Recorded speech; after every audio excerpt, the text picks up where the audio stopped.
orphanages, not to help children. That was a secondary cause. His first desire was to prove that God was trustworthy.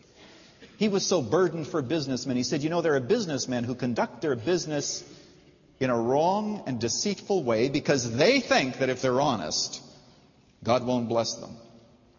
He wanted to disprove that notion. He said there are people who are not enjoying their life because they fear that they are coming to old age without having made adequate preparation. So he said they are distrusting God. So he wanted to prove that God could be trusted. So he began orphanages without asking for money. God led him in that way. But listen to his testimony.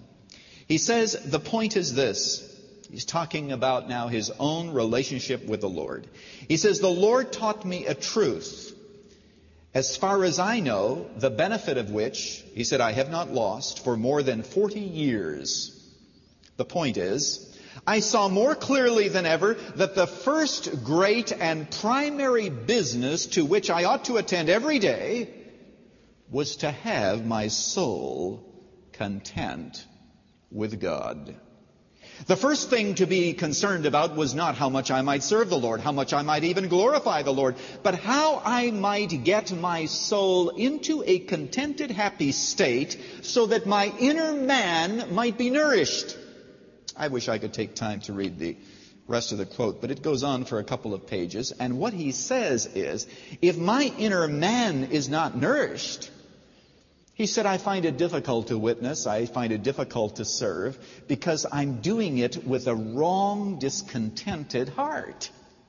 If God isn't satisfying to me, how then can I go out into my community and tell people, receive Jesus Christ, because God is satisfying? And he's not satisfying to me.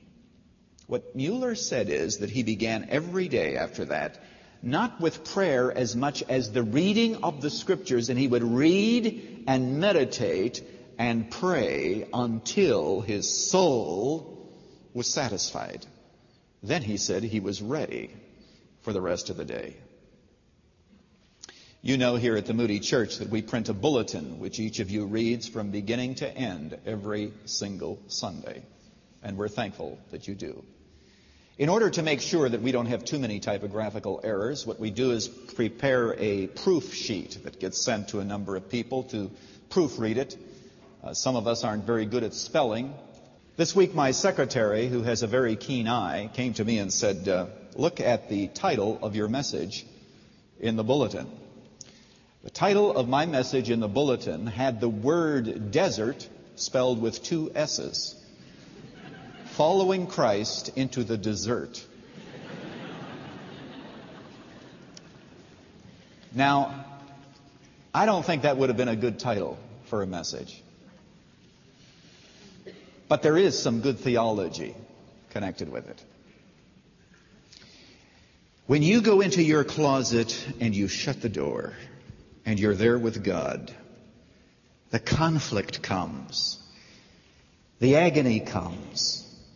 But then you begin to worship, and you begin to commit, and you begin to read, and you say, God, I am going to stay here as long as I have to stay here until my soul is content. You know what David said in Psalm 4?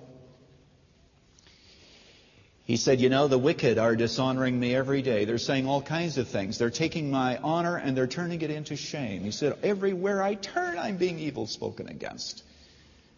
But just a couple of verses later, he says, Lord, you give me more joy than they have at the time of harvest and with all of their new wine. What he's saying is, despite their promotions, despite their upward mobility, despite the fact that everything is going well with them and they have some new wine to go along with it to enjoy it, he says, God, you are pouring more pleasure and joy into my life than they have. At the end of the desert of tears and agony and conflict, there is the desert. Spending time with God so that He can change us so that we're in a position to transform our church, to transform this community, and to follow Christ wherever He leads. Well, this is Pastor Lutzer, and you know that we live at a time when we are so inundated with books about the business model of doing ministry. But you know, it's interesting that in the Bible, what you find is God always begins to call people with a vision. But the vision is always of himself. Whether it's Isaiah or Jeremiah, with the disciples, Jesus was constantly teaching them to depend upon himself. Now, in the message that I've just been preaching, you'll notice that the great emphasis that you and I should have is on God himself. You're seeking direction today. Well, that's fine, but has your soul been satisfied with God? Have you gone into the desert, figuratively speaking, and have you sought God? Because our relationship with God is the hub, and all of the spokes flow from that. Thank you, Dr. Lutzer. Today, Erwin Lutzer brought us to the desert in his series on What Would Jesus Do? Tomorrow, we'll follow Christ into the community. Plan to join us.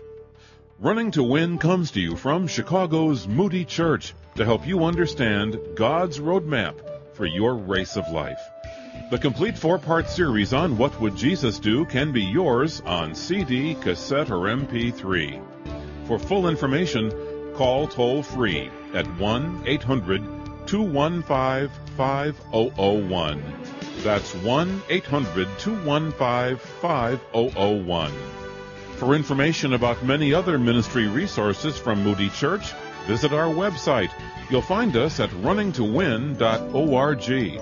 Please don't forget, Running to Win is supported by listeners like you. This is Dave McAllister. Let's follow Christ into our communities. Join us for tomorrow's Running to Win.